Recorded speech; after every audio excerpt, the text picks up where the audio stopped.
السلام علیکم ورحمۃ اللہ وبرکاتہ۔ درس نمبر 53، رفع الیدین فی للرکوع، یعنی رکوع کے لیے رفع الیدین، ہاتھوں کا اٹھانا، رفع کہتے ہیں اٹھانا، اور الیدین دو ہاتھ۔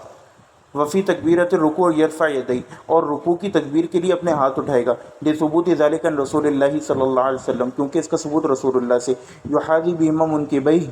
اس سے وہ اپنے کندھوں تک، دونوں کندھوں تک اپنے ہاتھ اٹھائے گا، یعنی اس کے برابر لائے گا،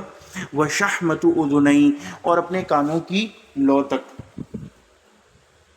وفی روایتن، اور ایک روایت میں آئے اطراف اذنیہ، کہ کانوں کے سائڈوں تک۔ وثبت عن عبداللہ ابن عمر انہ رفع یدیہ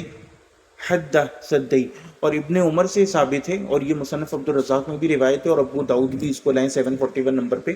عبد الرزاق عن ابن جریج النافع عن ابن عمر کی سند سے، گولڈن سند ہے یہ بھی، سلسلۃ الذہب،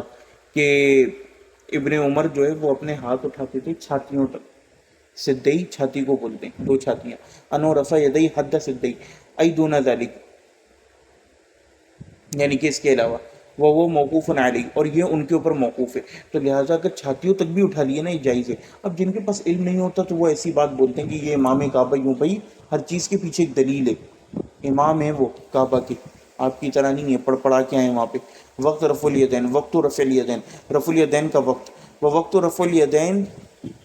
جاء فی الاحوال، وہ کہتے ہیں کہ رفع الیدین کے حوالے سے مختلف احوال آئیں کہ کب رفع الیدین کیا جائے، تو وہ کہتے ہیں کہ